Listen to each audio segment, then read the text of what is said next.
आसमां इतना बड़ा है फिर भी गिरता ही नहीं, आसमां इतना बड़ा है फिर भी गिरता ही नहीं, रब की कुदरत का ये मंजर दिल से बढ़ता ही नहीं।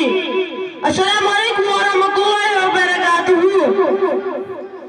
मोहतरम मुसाफिर किराम और मेरे अजीज दोस्तों, आज मैं एक ऐसे सवाल पर बात करना चाहता हूँ जो अक्सर इंसान के ज़हन में आता है। अगर आसमान इतना वसी और बड़ा है फिर ये जमीन पर क्यों नहीं गिरता?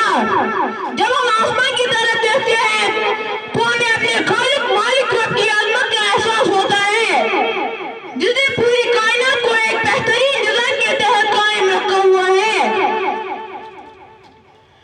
फलक की वुसअतों को देखकर दिल ये पुकार उठा, फलक की वुसअतों को देखकर दिल ये पुकार उठा, कितना अजीम है वो रब जिसने सब बना दिया।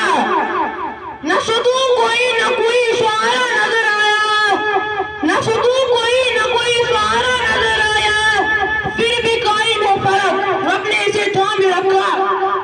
आसमान की बुलंदियों में रब की कुदरत बोलती है, आसमान की बुलंदियों में रब की कुदरत बोलती है, हर सितारे की चमक में इसकी रहमत डोलती है।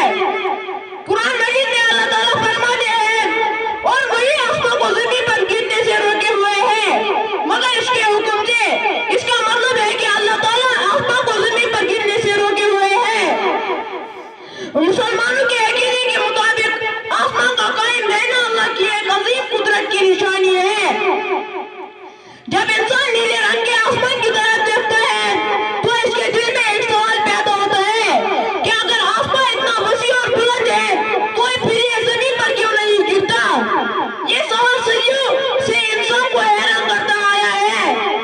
इस्लाम हमें बताता है कि कायनात का हर निजाम अल्लाह ताला के हुक्म और कुदरत से कायम है। फलक की वुसअतों में रब की कुदरत झलकती है, फलक की वुसअतों में रब की कुदरत झलकती है, हर एक जर्रे में इसकी हिकमत झलकती है। कुरान मजीद में अल्लाह ताला फरमाते हैं कि वही आसमान और जमीन को थामे हुए हैं ताकि वो अपनी जगह से न हट सके। ये आयत हमें याद दिलाती है कि कायनात का जर्रा अल्लाह के हुक्म का मोहताज है। सूरज का दुरूप होना, चांद का अपनी मंजिलों में चलना, सितारों का आसमान में जाना और आसमान का अपनी जगह में कायम रहना, सब अल्लाह ताला की कुदरत की निशानियां हैं।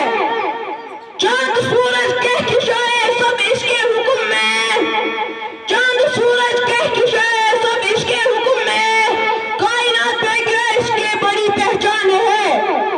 आसमान की वुसअतों इंसान की अक्ल को हैरान कर देती है।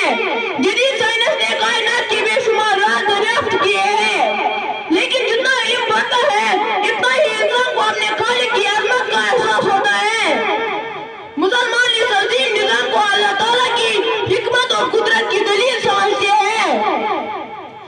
जब भी देखो आसमान को सर उठाकर ए सालिम, जब भी देखो आसमान को सर उठाकर ए सालिम, याद रख इसके पीछे रब रहमान की कुदरत है। जब हम सर उठाकर आसमान को देखते हैं तो इसकी वुसअत और बुलंदी हमें हैरान कर देती है। इंसान सोचता है कि इतना बड़ा आसमान आखिर किस तरह अपनी जगह पर कायम है। इस्लाम हमें सिखाता है कि कायनात का हर निजाम अल्लाह ताला के हुक्म और कुदरत से कायम है। ये चमकते हुए तारे, ये महकता सा समा, ये चमकते हुए तारे, ये महकता सा समा, सब गवाही दे रहे खालिक है वहाँ। कुरान मजीद हमें अल्लाह ताला की निशानियों में गौर और फिक्र करने की दावत देता है। सूरज, चांद, सितारे और पूरी कायनात एक मुनज़्ज़म निजाम के तहत चल रही है।